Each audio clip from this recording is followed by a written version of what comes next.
কথা এখানে উল্লেখ করেছেন, ওয়াল্লাযীনা হুম লিয-যাকাতি ফাঈলুন, যারা যাকাত ঠিকমতো আদায় করে।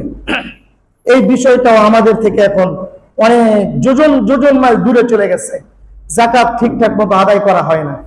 যাকাত আসে লক্ষ লক্ষ টাকা, কয়েক হাজার টাকা দেওয়ার পরেই মনে করে যে আমার তো যাকাত হয়ে গেছে। যে পরিমাণ যাকাত আসে ওটার হিসাবও করে না, মনের চাহিদা মতো দিয়ে দেয়। এবং এইটা দেওয়ার ক্ষেত্রেও আল্লাহ রাব্বুল আলামিনের সন্তুষ্টি তার মাকসাদ থাকে না, বরং মানুষকে বোঝানোর উদ্দেশ্য হয়। আছে না নাই? অনেক জায়গায় এরকম হয়, যাকাতের টাকা দিবে অথবা যাকাতের লুঙ্গি দিবে, এই জন্য এলাকার মধ্যে মাইকিং করে। মাইকিং করার পরে মানুষ আসে অনেক, মনে করেন এখানে দিব হইল 700 জনকে, আসে 7000 মানুষ। আছে না নাই এরকম?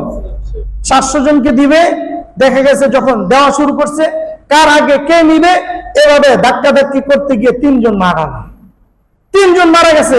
এ ধরনের ঘটনা বাংলাদেশে আছে না নাই? যখন মালিক শুনছে যে 3 জন মারা গেছে, খুশি মনে মনে যে এইবার ভাইরাল হয়ে যাবো, আমি যে যাকাত দেই এই জিনিসটা মানুষ জেনে যাবে। না না না, আল্লাহ রাব্বুল আলামিন কি বলেছেন? মান আ'তা লিল্লাহ, কাউকে দিলে দেখতে হবে আল্লাহ রাব্বুল আলামিনের জন্য দিচ্ছি কিনা, ভাইরাল হওয়ার জন্য না, রাজনৈতিক কারণে না। এখন তো একটা টাকা দিতে গেলেও শুধু টাকা না, একটা নেতা আরেকজন মানুষের সামনে হাসি দিবে কিনা এইটার আগে একবার চিন্তা করে এখানে রাজনৈতিক স্বার্থ আছে কিনা। যদি রাজনৈতিক স্বার্থ থাকে তার সামনে হাসি দিয়ে কথা বলে, তার সাথে কোলাকুলি করে। অন্য এলাকায় গিয়ে কিন্তু সে হাসিও দেয় না, কোলাকুলিও করে না, একটা টাকাও দেয় না। এ ধরনের নজির এখন দুনিয়াতে আমাদের বাংলাদেশে এরকম অহরহ হচ্ছে। যারাই কিছু দিচ্ছে দেখবেন তার পিছনে কোনো না কোনো স্বার্থ থাকে। আল্লাহ রাব্বুল আলামিন বলেন নিঃস্বার্থভাবে দিতে হবে।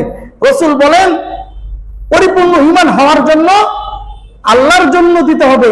এখানে কোনো ব্যক্তিগত স্বার্থ থাকতে পারবে না, ভাইরাল হওয়ার চিন্তা থাকতে পারবে না।